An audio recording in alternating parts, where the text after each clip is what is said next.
Start.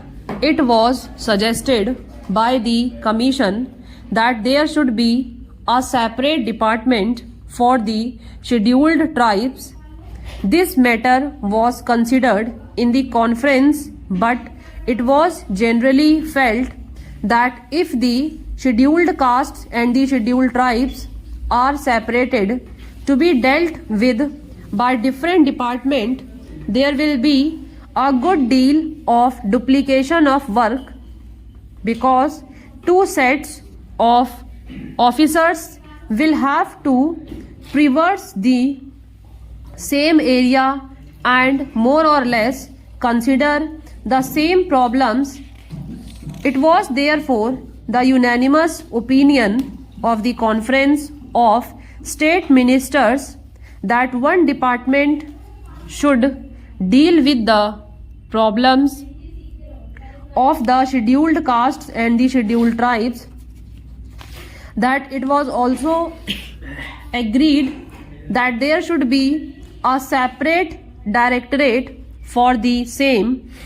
If there is a separate directorate, then it can concentrate on problems concerning the scheduled tribes. It was also suggested that this directorate, which will have to be set up in all the states and especially in states where the population of the scheduled tribes exceeds 1 million, should also look after the work relating to the denotified and the nomadic tribes. In addition to, as I said, the work relating to the scheduled tribes, the conference was in favor of having tribes advisory councils to advise on the protection and development of the scheduled tribes in all the states and union territories, whether they have scheduled areas or not.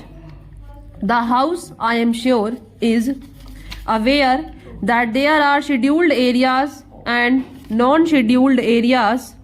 Even in non-scheduled areas, a large number of scheduled tribes live, but for the special programs, we have decided to concentrate on the scheduled areas first.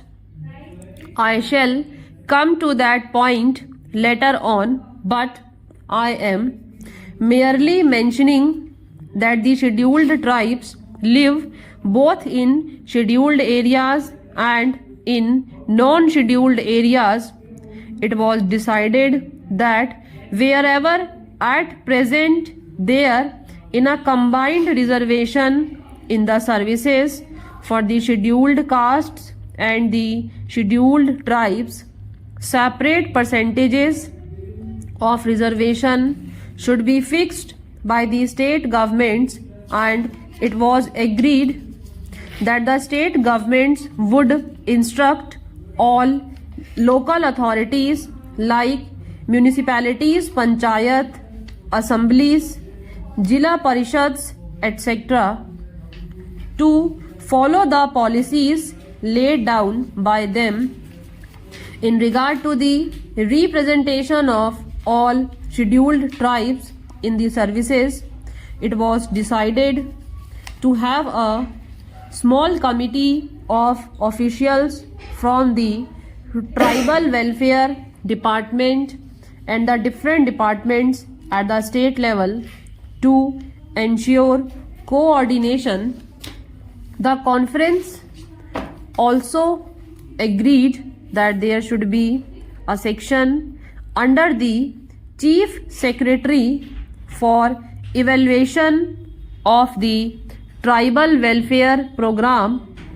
If all these and other decisions taken at the conference are implemented with speed, as it is hoped there will be considerable improvement of the conditions which exist at present.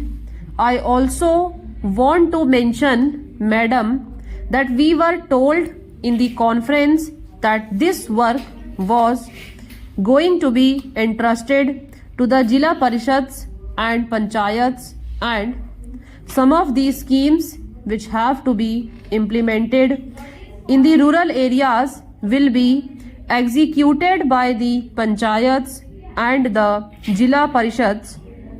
Well, I welcome this suggestion, but I only wanted to caution the district authorities and the state governments not to leave everything to the Jila Parishads and Panchayats and have no supervision and watch over their work. My fear is that because this will be a New York for them, they may not be able to bestow enough attention to the problems or the schemes concerning the scheduled tribes.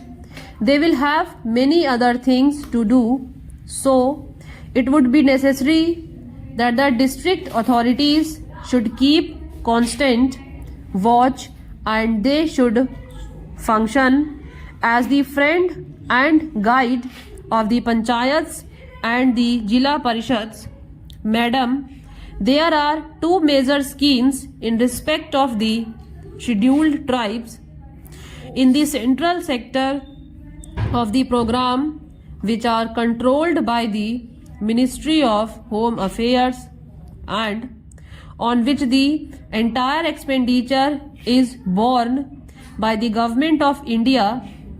These are the scheme of tribal development blocks and the scheme relating to promotion of cooperation among the scheduled tribes, particularly in the form of forest laborers, cooperative societies and labor contract societies.